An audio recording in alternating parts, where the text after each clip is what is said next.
Eu abri por esse motivo. Então, bora passar raiva com essa análise geopolítica que promete ser ruim. Bom, a gente tem visto pipocar em vários jornais a notícia.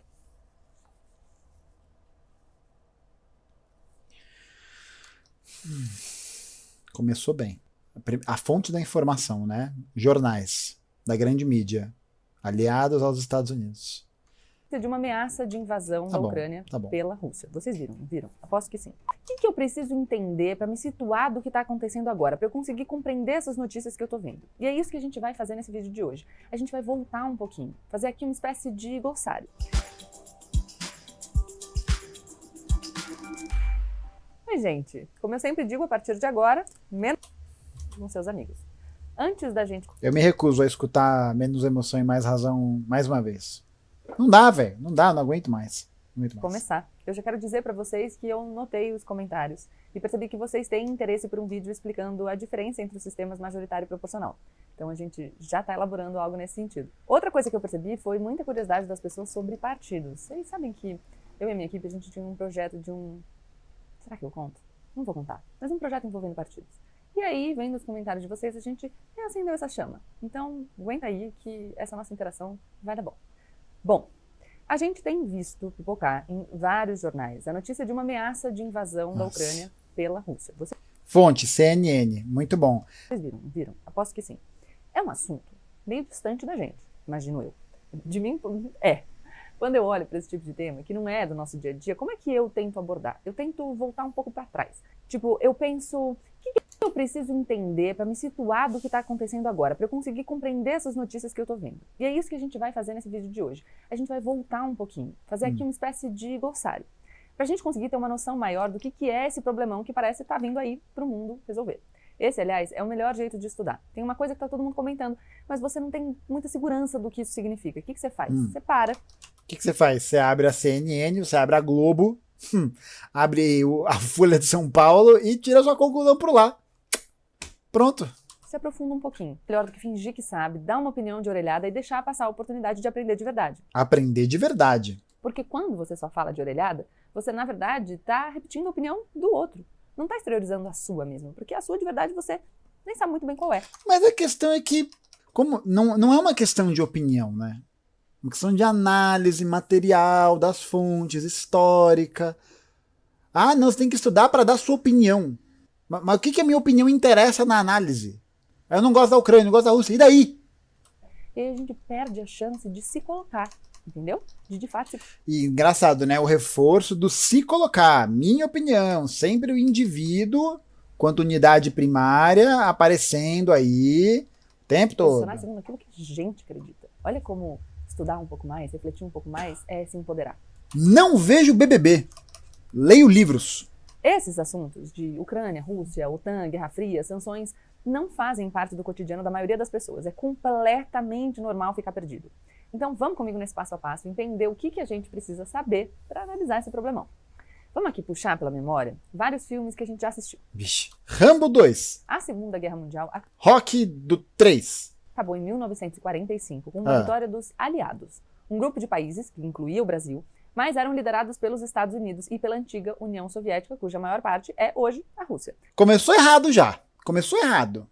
Tinham 3 países centrais na liderança, mas um deles foi responsável pelo esmagamento do regime nazifascista, porque até 1941 os Estados Unidos eram neutros no conflito. O Brasil também. O Brasil nunca falou que é a terra da liberdade, blá, blá, blá, e da democracia. Pois bem, se os Estados Unidos eram tanto assim a terra da liberdade, e eles viam o nazifascismo, né? E aí vai ter gente que vai me argumentar, mas ninguém sabia dos campos, né? Ninguém sabia do Holocausto até esse momento, e blá, blá, blá. Mas o Hitler não falava das coisas? O discurso dele não aparecia? Tipo, isso era um negócio que ninguém via. As autoridades não viam, ninguém via. Igual a galera que apoiou o Bolsonaro, né? Descobriu ali na hora que o cara era um facho. Na hora. Por que os Estados Unidos não entrou em guerra? Vocês são a terra da liberdade e da democracia, né? Por que eles não entraram em guerra contra um regime que propunha escravizar e exterminar outros povos? Por que ele não entrou em guerra logo em seguida? Sabe por quê, gente? Porque eles pensavam igualzinho. Igualzinho. Tinham as mesmas diretrizes de pensamento racial, as mesmas diretrizes de pensamento político. As mesmas. A mesma coisa.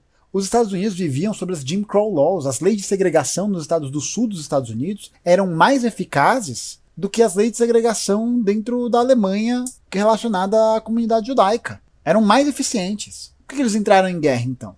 Simplesmente porque os seus interesses geopolíticos foram ameaçados pela expansão do Império Japonês no Pacífico. Porque os Estados Unidos já haviam se expandido, né? Eles já controlavam várias ilhas ali no meio, controlavam o Havaí, controlavam as Filipinas, e queriam se expandir cada vez mais para aquela região. Quando o Império Japonês ataca Pearl Harbor, esse é o motivo. Mas não é um motivo ideológico, tá ligado? Não é porque os Estados Unidos eram contrários ao nazifascismo, eles eram a liberdade, né? A gente tem que defender o povo. Não, porque se fosse isso, eles teriam entrado em guerra em 39. Da mesma maneira como nem a Inglaterra e nem a França entraram em conflito contra a Alemanha por motivos ideológicos. A França e a Inglaterra tinham colônia na África, na Ásia. Colônia. Eles falavam as mesmas coisas que os nazis falavam. De povo superior, pode até povo escolhido, não era uma tônica tão presente, mas falar que os povos de outras nações eram bárbaros, não eram civilizados, e que eles tinham o direito natural de dominância. A diferença é que a Alemanha quis levar esse projeto para dentro da Europa. Aí pegou, aí o calo apertou. Porque se a Alemanha tivesse ficado no leste, né, na África, na Ásia, tudo bem, tá tranquilo. Então é importante perceber que as motivações de guerra não foram feitas por motivos ideológicos, valores, mas por motivo porque a Inglaterra ia tomar um nabo, a França ia tomar um nabo, e inclusive um outro detalhe importante, que tá passando a moto aqui do lado, outro detalhe importante é que a Inglaterra, a França, os Estados Unidos não interviram no leste europeu. A União Soviética pediu vários acordos militares e políticos para poder tentar barrar o avanço nazi, e a Inglaterra e a França recusaram. Porque para eles era interessante que o nazismo avançasse no leste europeu, para poder justamente desmantelar o regime bolchevique. E a inteligência desses países acreditava que o regime bolchevique era um regime mal armado, mal treinado, com poucos recursos, para poder combater o nazismo. E aí depois que o nazismo tomasse o controle e retirasse do poder aquele grupo, aí sim a Inglaterra, a França, os aliados, blá blá blá, poderiam intervir no conflito e retomar aquela terra. O que eles não esperavam, e nem os alemães, era que o Exército Vermelho, a União Soviética, estava preparadíssima para o conflito. Preparadíssima é uma palavra forte, né? Mas havia preparado uma estrutura para o conflito. Inclusive, um outro detalhe, o Japão pretendia entrar em guerra contra a União Soviética, porque o Japão e a Rússia fazem uma fronteira muito próxima ali, né? Região de Vladivostok, ali próximo do Mar Ártico. E aí o que acontece é que tem um general soviético, que o Rodrigo sabe o nome do cara, porque o Rodrigo estuda isso. Esse general, ele deserda e vai pro Japão, né, se torna um colaboracionista japonês, levando um monte de documento de inteligência soviético. E aí os japoneses percebem que os soviéticos estão muito mais armados e preparados do que eles imaginavam, e que entrar em guerra contra a União Soviética era uma grande e enorme cagada. Então eles fazem um pacto de não agressão, que dura até a intervenção soviética na Manchúria, quando os soviéticos vão levar um exército de mais de 1 milhão de homens para combater os japoneses no outro fronte. Porque era um combinado que foi feito na Conferência de Yalta, ou era de Potsdam. Uma das conferências, acho que foi a de Yalta. Beleza? Então, eu só queria fazer esse pequeno adendo. Contra o eixo liderado pela Alemanha nazista. Logo depois do fim da guerra, os antigos aliados, Estados Unidos e União Soviética, e olha só essa frente ampla, enfim... Não. Inclusive tem até críticas sobre o centrismo da União Soviética em se unir com outras burguesias internacionais para combater o nazifascismo. Mas comparar isso com a frente ampla, você tá de sacanagem, velho. Você tá de sacanagem. É uma afronta histórica. Uma afronta histórica. Como se houvesse uma convergência de interesses para derrotar o nazifascismo. A pessoa tá achando que a eleição para presidente do Brasil é a mesma coisa que de um país que botou a cabo um projeto de extermínio global. E por isso vale a pena a frente ampla. Se tivesse dependido do Ocidente, essa frente ampla nunca teria acontecido. Os ocidentais só intervêm no conflito quando os soviéticos estão avançando, e eles vão libertar Paris. Imagina que tesão ver Paris sendo libertada pelo Exército Vermelho. Nossa Senhora, pelo amor de Deus. Eles viram que os nazis estavam tomando um pau, um cacete, ele falou, pô, se a gente não fizer alguma coisa, o Ocidente vai ser liberado pelos soviéticos. Aí lascou. Inclusive, uma outra curiosidade que o Rodrigo me contou, existiam na França mais colaboracionistas nazistas do que nazistas combatendo os aliados. O general Pétain e as milícias paramilitares. Muito louco, né? Muito foda. Os antigos aliados começaram a se estranhar. Eles tinham se juntado contra um Começaram a se estranhar. Quer brigar? Quer brigar? inimigo comum, o nazifascismo, mas na real eles já tinham inimizades entre si.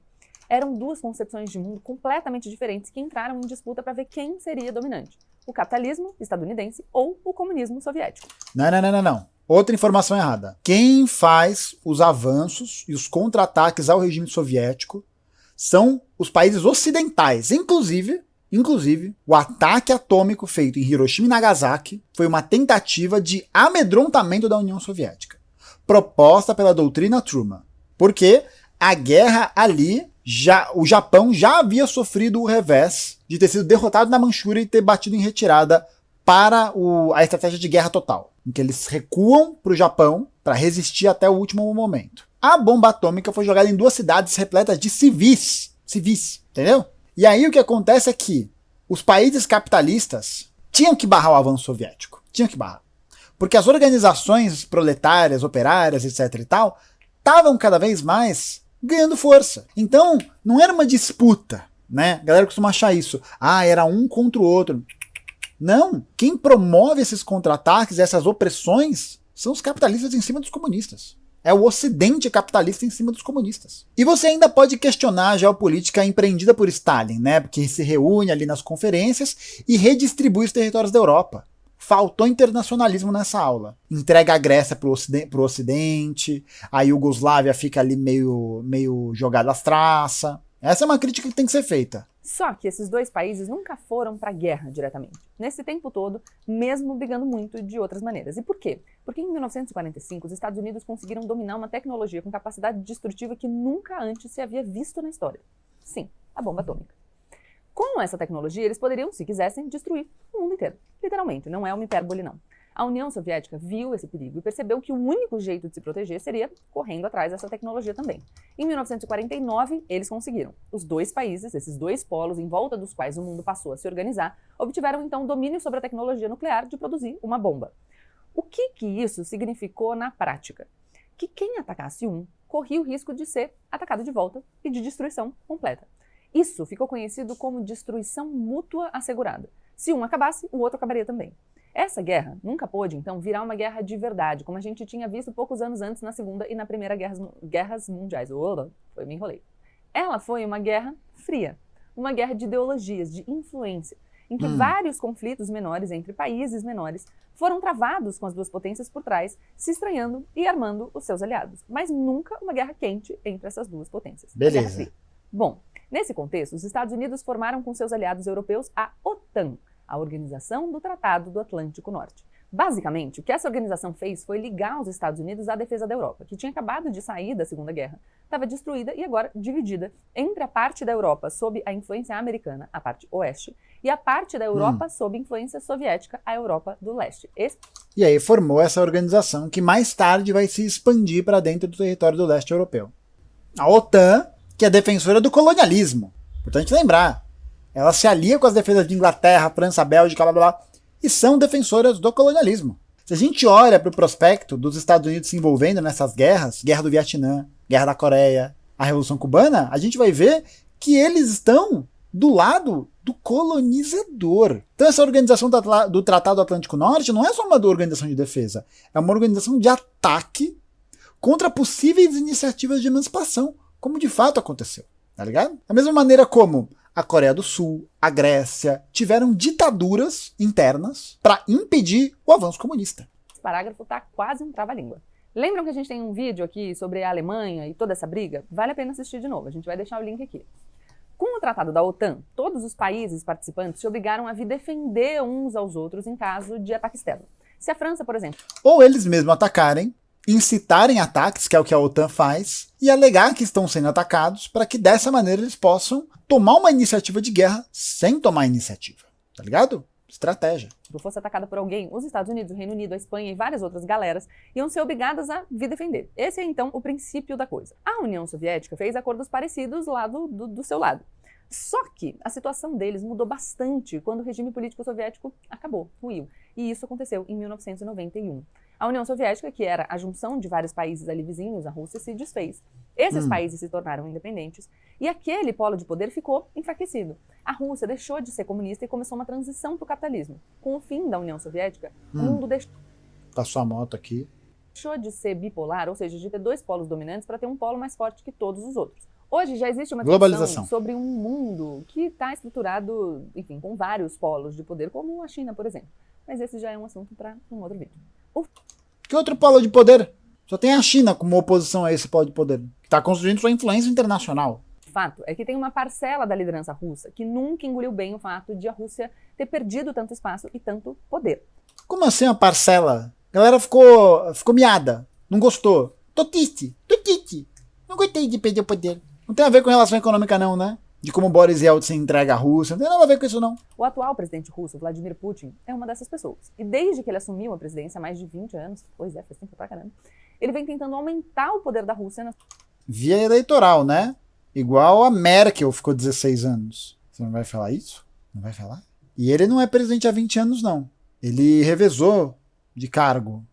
Teve um outro presidente, ele foi primeiro-ministro, uma parada assim. Tipo, na prática é ele que manda, né? Na prática ele tá lá e tal, mas não é ele não. Tem que dar a informação certa. Na sua região e no mundo inteiro. Existem diversos motivos para isso. Ele não aceita a perda de poder do país dele, que já foi um dos mais importantes do mundo e hoje... É que ele não aceita. Não é bem essa história. Mas vamos vou até anotar para não esquecer. Ele se encontra em relativa decadência.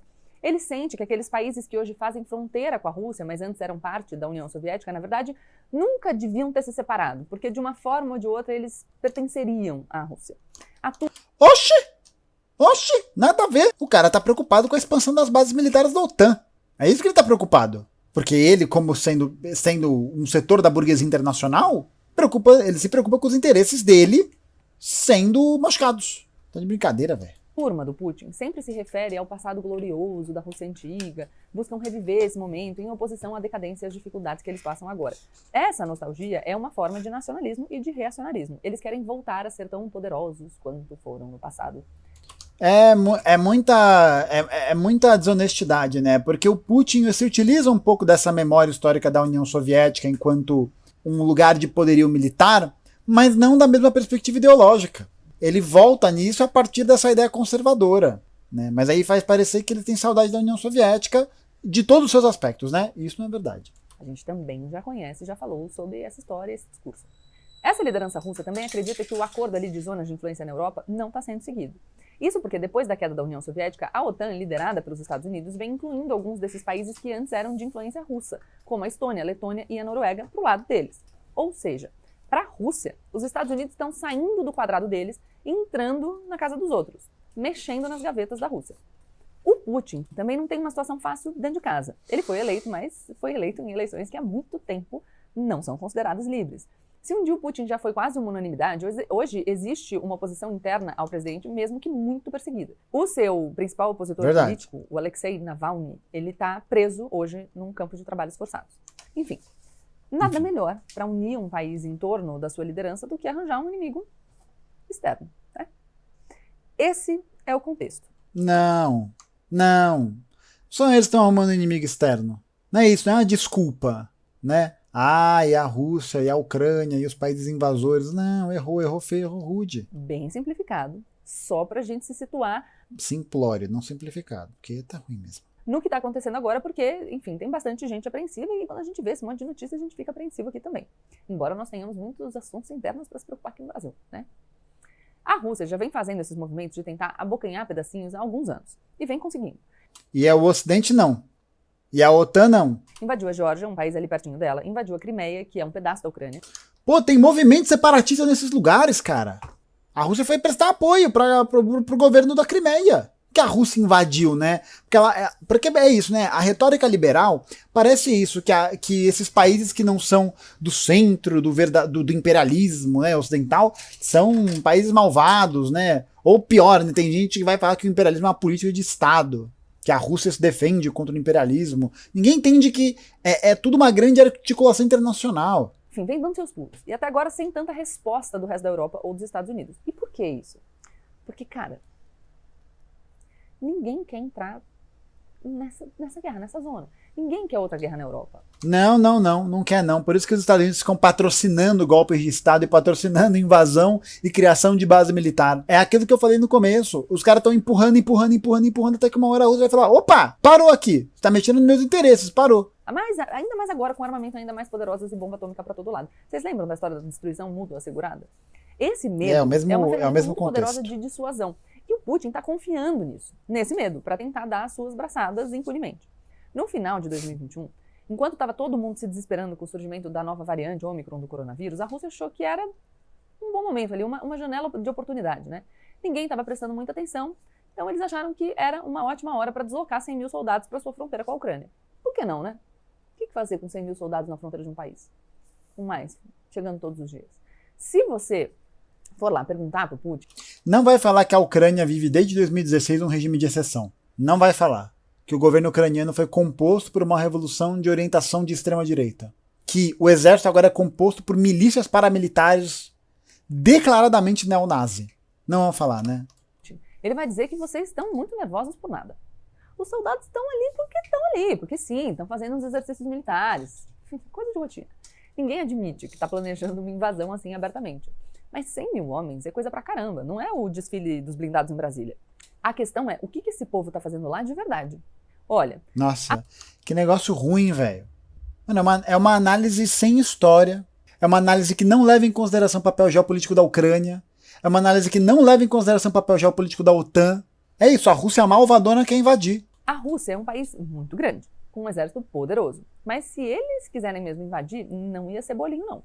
A Ucrânia é um país com território enorme, muito difícil de controlar. Fora que por lá são 250 mil soldados na ativa e outros 250 mil reservistas. Uma galera que está disposta a resistir, fora a ajuda que seria enviada da Europa e dos Estados Unidos. Olha só! Não vai falar qual que é o regime que compõe esse governo. Não vai falar que são os ucranianos que estão belicosos, que são os ucranianos apoiados pela OTAN, que quer expandir suas bases, que querem uma guerra contra a Rússia. A história da Rússia com a Ucrânia é longa. Mesmo antes da junção dos dois na União Soviética, eles já compunham um antigo Império Russo juntinhos. Muitos consideram que foi na Ucrânia, na verdade, na sua capital Kiev, que nasceu a...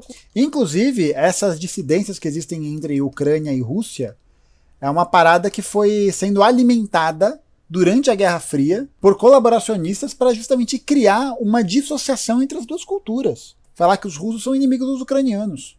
Cultura russa. Então, o que o Putin acha é que os dois países nunca deviam ter se separado e que devia ser tudo... O Putin acha. Segundo as pesquisas, os ucranianos discordam. A maioria... Segundo pesquisas, que são dessas pesquisas, aqui ó, é o CPTK. Esse é o centro de pesquisa. Prefere permanecer independente e se aproximar mais da Europa. Aliás, vale mencionar que além desse passado de império, existem outras marcas tristes na história da Rússia e da Ucrânia. Vai falar do Holodomor. Vai falar. Como o Holodomor, que significa... Cara, eu devo ser vidente, velho. Só pode ser. Assassinato por fome, e se refere ao período de fome imposto pelo regime soviético na Ucrânia entre 1932 e 1933. Gabriela, eu sugiro muito que você assista a minha live com o Rodrigo Yanhes e o meu vídeo rebatendo a Renata Barreto. A gente falou sobre isso. Os ucranianos estão pedindo há vários anos para entrar na OTAN, exatamente com medo da Rússia e querendo buscar aliados. Isso nunca aconteceu, porque como a Rússia veria esse movimento como uma afronta muito grande, os países da OTAN preferem deixar quieto, entendeu? Não botar a lenha na fogueira. O que os Estados Unidos e a OTAN, então, estão fazendo em resposta a esse movimento até agora, né? Esse deslocamento dos soldados para a fronteira? O presidente Biden colocou 8.500 soldados dos Estados Unidos em alerta intensificado na Europa Oriental. Caso necessário, eles não seriam enviados para a Ucrânia, mas sim para nações vizinhas pertencentes à OTAN. Ufa! Ainda bem, né, que os Estados Unidos vão nos garantir a liberdade e a democracia mais uma vez. Ufa! Que podem estar se sentindo em perigo. Caso essa invasão de fato ocorra, os países ocidentais estão ameaçando o Putin com sanções econômicas bastante pesadas. Alguns exemplos. O presidente Biden está falando que vai vetar tecnologias de softwares e de semicondutores americanos para os russos. Ou seja, desde celular, tablet, inteligência artificial e até jato podem ter o seu uso inviabilizado na Rússia. Os Estados Unidos também estão ameaçando vetar o acesso da Rússia a um sistema internacional de pagamentos. O que significaria que bancos, indústrias e indivíduos russos não poderiam fazer negócios que dependam de dólares americanos. Além dessas... entendi. Então ele está provocando um tipo de embargo, igual os Estados Unidos fazem. Tá. Entendi. Sanções, eles estão ameaçando com sanções contra o próprio Vladimir Putin, pessoa física. O que eles estão... Eles vão impedir que o Vladimir Putin possa financiar o seu Hyundai Azira em 120 parcelas. Eles vão impedir o Vladimir Putin de comprar o passe do Carnaval de Salvador. Essas são as sanções. Eles estão ameaçando aumentar muito os custos de uma invasão da Ucrânia. Os russos querem a Ucrânia, mas será que vale a pena paralisar a economia, sofrer todas essas sanções? Será que a opinião pública não mudaria de ideia, né, com todas essas consequências negativas? E o presidente Putin vai ter que colocar isso na balança também. O negócio é que a OTAN não está totalmente unificada nessa disposição de responder com força. A Alemanha está bastante... ela não está motivada, né? Ela não tá. Não tá. Por isso que não acontece a guerra, né? Porque a Rússia quer guerra. A Rússia quer guerra. A OTAN não quer. A OTAN é da paz. É da paz. Eu sou da paz, gente. Eu sou da paz. Sou da paz. Reticente. Para os alemães, uma ação militar contra a Rússia é algo que eles não podem fazer devido a todo o histórico deles. Quanto às sanções, eles não estão muito afim, porque o país depende da Rússia para grande parte da sua energia por meio do gasoduto Nord Stream. Se a Europa Ocidental realmente entrasse em guerra com a Rússia... Rodou, não vai ter mais gás, acabou, só alegria. Você poderia atrapalhar nessa questão do fornecimento de energia. Então é uma discussão tensa. É um problema, é uma confusão enorme. Não dá... Eu tenho medo até de fazer essas afirmações peremptórias, mas para ser mais confusão que isso. Por isso que o mundo todo está observando como é que isso vai se desenrolar, meio que prendendo a respiração. A gente não sabe como essa história vai rolar ainda. Será que tem uma solução diplomática? Será que a Rússia vai fazer um showzinho aí, mas não vai invadir? Será que a ameaça de sanções pesadíssimas consegue dissuadir os russos da ideia? Será que isso tudo não é só uma manobra da Rússia para tentar aumentar o seu poder de barganha sem, de fato, vamos ver? Eu não sei, não consigo prever. Para a analista estadunidense Fiona Hill, que já... Para analista do lado do Império, pro lado da OTAN, é isso que vai acontecer. Trabalhou no setor de inteligência de vários governos americanos. Pô, tá de sacanagem, né? Pra analista da CIA, é isso que vai acontecer. Do Bush filho ao Obama e até ao Trump, até o governo do Trump, o Putin não tá pra brincadeira. Dezembro de 2021, quando começou essa história, marca o 30º aniversário da dissolução da União Soviética. E ele tá a fim de dar um gostinho do remédio amargo que eles tiveram que engolir pro resto do mundo. Que diabo é isso, velho? O cara é vingativo. O cara é a usurpadora. É isso, o Putin é a Paola Bracchio do leste europeu. Porra, baseado no que, velho? Baseado aqui na analista que trabalhou 40 anos na CIA, né? O baita analista. Em dezembro de 1991, a Rússia foi obrigada a tirar todas as suas forças armadas das bases na Europa Oriental. O Putin tá vendo os Estados Unidos desestruturados, brigando internamente, a gente também tá vendo, né? E em retirada do cenário internacional. Então o que o Biden tá fazendo na Ucrânia? Talvez ele ache que é o momento ideal para colocar mais lenha nessa fogueira e tentar diminuir a influência dos Estados Unidos na Europa inteira. Agora, se essa ameaça se concretizar, a Rússia vai estar apostando muito alto. E não só na confusão que eles estão arrumando com os Estados Unidos a Rússia. Europa. Mas se eles sofrerem as sanções que estão sendo ameaçadas, estão aparecendo aí como ameaça, isso vai forçar a Rússia a depender ainda mais da China. E a China também não é bolinho, não. Ela tá cada dia mais autoritária e esticando... Cada dia mais autoritária, né? Aqui é o bingo liberal. A China autoritária. A China é autoritária. Ela é autoritária. Assim, o Putin pode achar que... não é como se os Estados Unidos também fazem isso, né? Aumentar sua zona de influência, como se a Europa fizesse isso. Não, eles não fazem isso, não. Quem faz é a China autoritária. Que a mera ameaça já ajuda ele. Mas se ele partir para o enfrentamento e perder, fica ainda mais difícil dele se segurar. Então é um cálculo arriscado, bastante perigoso. É isso, um vídeo hoje... Acabou? Que desgraça! Um pouquinho mais denso, porque o assunto merece. Nossa, esse foi o vídeo denso? Até saí sem querer aqui. Lá no Clube do Livro, a gente leu agora em janeiro o livro Internacionalismo e Extinção, do Noam Chomsky, que adiantou pra galera que tá lá muitos dos temas que a gente tá vendo hoje aqui. Então, pra quem não conhece o Clube do Livro, tô aqui falando dele porque realmente ele é um projeto muito legal. Muita coisa séria tá acontecendo no Brasil e no resto do mundo, e às vezes a gente tem que fazer isso mesmo. Fazer esse esforço de parar, dar uns passinhos para trás para entender com um pouquinho mais de profundidade esses temas tão importantes para a política mundial. Baita profundidade, a profundidade de um pires. E, na verdade, para o futuro do nosso planeta. Deixe o seu like, se inscreve no canal e compartilhe.